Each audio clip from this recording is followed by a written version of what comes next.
Hi guys, happy new year to all. New இயர்க்கு வீட்லேயே இருந்தால் எப்படின்னு சொல்லிட்டு நானும் மோனும் அப்படியே சும்மா வெளியே கிளம்பிட்டோம். போகிற வழியில ஃபர்ஸ்ட் இந்த சாய்பாபா டெம்பிள் தான் வந்தோம். ஆக்சுவலி இந்த கோயிலுக்கு வரணும் நிறைய தடவை பிளான் பண்ணி அது நடக்கவே இல்லை. இந்த தடவை அன்பிளான்டாக நியூ இயர் எதுவுமா ஃபர்ஸ்ட் இந்த டெம்பிள் வந்தது ரொம்பவே ஹாப்பியாக இருக்குது. நான் வெளியே வந்தோடனே நடைய க்ளோஸ் பண்ணிட்டாங்க, ஏன்னா நான் போனதே 12:15க்கு.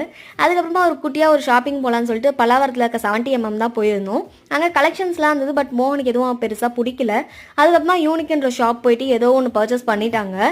அதுக்கப்புறமா என்ன பண்ணோம் அப்படின்னா, ஏதாவது ஃபுட் வாங்கிட்டு போயிடலாம் வீட்டுக்கு அப்படின்னு யோசிச்சோம். ஏன்னா எப்போவுமே எங்கள் அத்தை தான் குக் பண்ணுவாங்க. ஸோ அவங்களுக்கு இன்றைக்கி ரெஸ்ட் கொடுத்துடலாம் நியூ இயர் எதுமான்னு சொல்லிட்டு பார்த்தா யாமுதீனில் சரியான க்ரௌடு. ஸோ இது பக்கத்துலேயே வந்து பழைய யாமுதீன் இருக்கும், நிறைய பேருக்கு தெரியும். அது பல்லாவரத்தில் ரொம்பவே ஃபேமஸ். அங்கே பார்த்தீங்கன்னா அதை விட பெரிய லைன் நிற்குது. ஸோ நம்ம வீட்டுக்கிட்டே போய் வாங்கிக்கலாம்னு சொல்லிட்டு அப்படியே கிளம்பிட்டோம். இங்கே வந்து இந்த ஜூஸ் பார்க்குன்ற ஷாப் வந்து யாமுதீன் பக்கத்தில் இருக்கும். அங்கே ஜூஸ் சூப்பராக இருக்கும். நீங்கள் அந்த சைட் போனீங்கன்னா கண்டிப்பாக ட்ரை பண்ணுங்கள். இந்த நியூ இயரை நீங்கள் எப்படி செலிப்ரேட் பண்ணீங்கன்றதை மறக்காமல் கமெண்ட்டில் சொல்லிடுங்க. பாய் பாய்.